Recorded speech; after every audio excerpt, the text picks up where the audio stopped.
You know, when I first started this garden, I never thought I would be doing a complete rebuild just 4 years in. But here we are, and today I'm sharing why we pulled out all the old timber beds and started fresh with permanent Namaskaram. retaining wall I'm beds. Srideep and welcome back to Blossom Your Way, where we focus on growing what matters: your garden, your home, and your life. This is the 6th and final episode of our Space Reform series, where we have shared how we transformed a plain front lawn into a thriving edible garden, and all the lessons we have learned along the way. If this is your first time here, welcome! You will find all the earlier episodes from the Space Our Reform original series garden linked layout below in the description. worked Beautifully in the beginning. We were harvesting more produce than we have ever imagined, and it felt abundant and joyful. But as the time went on, it became harder to manage. Not the harvest itself, but everything around it. If you followed our earlier episodes, you will remember I had a gym injury that limited my knee movement. Every time I bent down to weed, my knee would start hurting. The beds were only one sleeper high, and the surrounding pebbles made it hard to move comfortably. On top of that, wild birds like miners would dig into the soil. When it came to toss mulch upgrade, everywhere, we and explored make all the cleanup options nearly impossible. Treated timber again, Birdie's raised beds, corrugated iron raised beds, and even retaining wall pavers. We had originally started our gardening with untreated timber beds, which was affordable at the time, but we realized that just after a few years, the timber began to rot. There was warping, gaps, and a lot of movement. It just didn't feel reliable anymore, especially for long-term food growing. Then we considered the Birdie's raised beds and also the corrugated metal beds. They were lightweight, seemed very easy to install, and it was great for the soil depth too. But our garden is in the front yard, and honestly, the look of the Birdie's beds or the corrugated metal beds didn't really sit right with us. It just felt too industrial.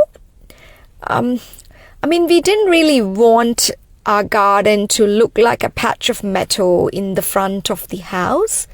That's when we looked into retaining wall pavers. They were more expensive, and we realized that it is a lot more effort to install them.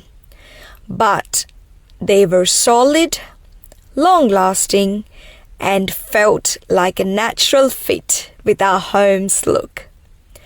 Plus, they were strong enough to hold heavy soil, support large trellis structures, and also handle deep-rooted plants without shifting or bulging or breaking.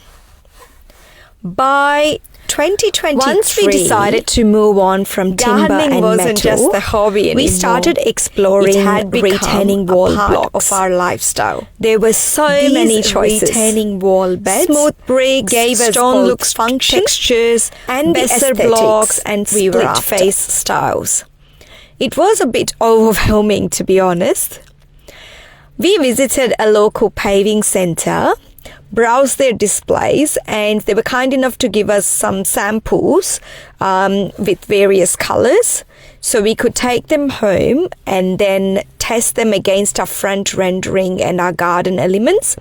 And eventually, the cream-colored textured ones really clicked. Not too bold, not too plain, just clean, and they felt timeless. We also did consider bricks, but we thought they require more mortar, alignment, and a lot more labor. It just didn't feel realistic for us. The interlocking pavers, on the other hand, though, felt very simple and modular. They stack easily, lock tightly, and they don't require cementing. And I felt that simplicity really mattered, especially with our tight schedule and budget. Once the design was finalized, a local tradie came on board. The first step? Removing loads of soil. We seriously underestimated how much we had to remove. It was dusty, messy, and full of wheelbarrow runs. For a few days, our front yard looked like a mini construction site. Then they poured the base. They poured a narrow concrete strip to support the first rows of pavers. It had to be perfectly level. So there was a lot of string lining, bubble levels, and also a lot of checking. We went with a total of 2 paver height with a flat cap layer. For me, being short, I felt that height works perfectly. I can climb onto harvest or kneel on a cushion without straining. It also made adding compost or soil easier since we could just dip the soil in from our newly bought wheelbarrow. Yes, we did finally purchase a wheelbarrow after all those years of managing with buckets. Before filling the beds, we lined the inside with builder's plastic. The pavers could technically hold the soil directly, but I just preferred extra protection, especially with Adelaide's sometimes unpredictable weather. Because if we have the builder's plastic inside lined up, I felt like we can get a lot more use from our retaining wall beds because they will act as a moisture barrier to the pavers as well as help us be confident that there won't be any leaching of any chemicals just in case if there were any, although we were very sure that, we don't have to really worry about chemical leaching, but it just gave us a bit of extra peace of mind. Once complete, before we could even think about building, they looked clean. We had to clear solid the space and well integrated in with the front yard. It wasn't just 3 massive lily-pilly trees. It elevated the whole space. They've actually barely grown for years. And honestly, because those trees were planted when we originally built the house in 2010, how we garden, and when we started gardening, value as we enriched the soil in the long run, the trees just exploded with their growth. They brought a lot of shade, birds, and a lot of charm. However, they started causing some problems. The slugs nested underneath near the trees. The shade meant that we couldn't really grow pretty much a lot of things under the shade of the tree. Roots interfered with our plumbing. Branches snapped off in storms, landing dangerously very close to our neighbors. And pruning the trees was costing around $1,000 a year, because we had to get like a professional tree lopper that can hang and then prune, because they were just really very tall. The backyard wasn't really much better either. Yes, we do have a backyard. We had 18 ornamental plum trees forming a 3-layered hedge with deep red foliage that made the space feel like a sakura garden in autumn. These plum trees gave fruit for the birds, and it created a lot of privacy and shade in summer. And because the leaves shed in winter, it helped sunlight to still flow through to our backyard. Honestly, it was just really magical. I know we are on a very small space property, but we're very proud of the way we've made use of the space and natural elements in our nature. Because we just tried to make sure that we can work with nature and not against it. But what happened was, over the time, the trees became lanky and brittle and very, very long. One branch dented our neighbor's shed. The neighbor didn't even tell us for almost 6 to 7 months, until a few more branches started dropping into the yard. And yeah, in winter 2022, the tree roots blocked our drains, and it did cause flooding, as you can see here, in our backyard.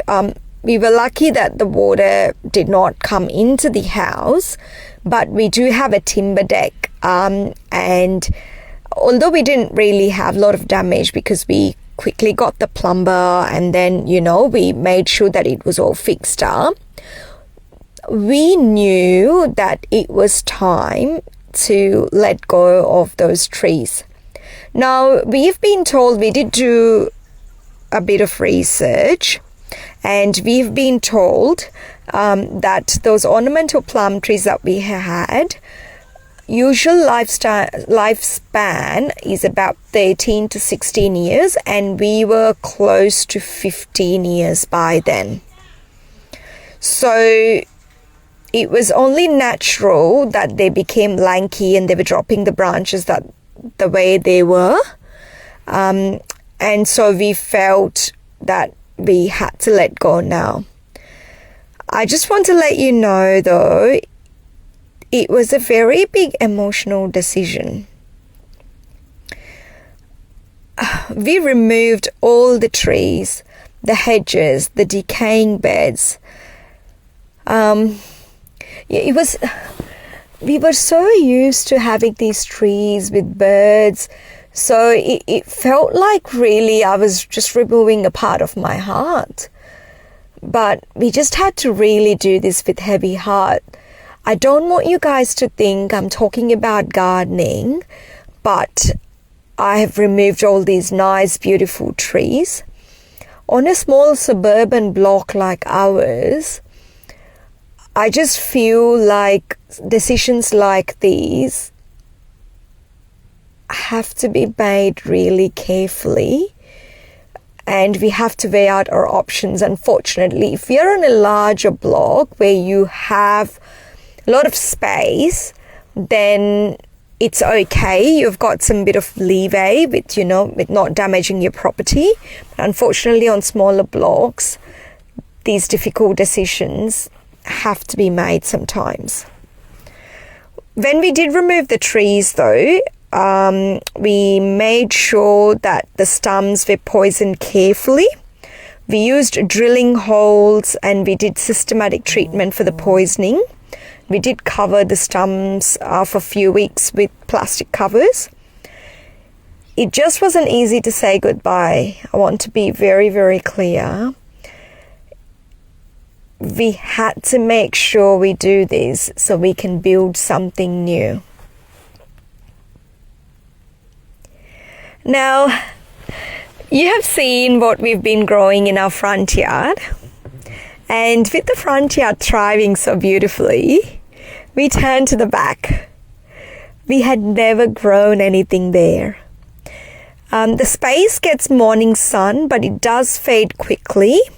And we weren't sure how crops would perform because since we moved into the house, all we had was those large trees which provided shade and beautiful color. And plus also because we did systemic poisoning for the stumps, I just wanted to wait and test the area first. Because of the way our backyard and our front yard were, it was not possible for us to get a stump grinder. So we just had to make sure that we cut the stumps to as much as we can on the ground level and then drill holes and then put poison in it. So because of all these factors, and just like that, we have come to the end of the Space Reform series with pots. So for the From past pulling out 2 our front years, lawn to we've building been timber experimenting beds, with to placements, removing our soil beloved mixes, trees, different types of and crops, creating something just trying to permanent. understand what can grow there. It's been quite a learning curve. deeply personal And journey. I feel this year, Thank you we so are much ready to all to of you take it for being further. part of it. for your comments. As you can see, your this space support is still a and blank for sending canvas. through your stories. But I can already It's been a imagine joy to trellises, grow herbs, together. seasonal veggies, If veggies, this lots of episode things resonated growing. with you, I will share would the love journey to hear in the your next story series. in the comments. For now, What I'm just changes very have you grateful made? for the lessons and what will the you begin additional today? space. And I'm really Please looking remember, forward to what as I I can grow always here. like to say, it doesn't have to be perfect. It just has to begin. I will meet you all in the next series where I will share monthly garden updates, growing guides, seasonal tips, and a lot more to keep your garden thriving. Until then, please keep growing what matters.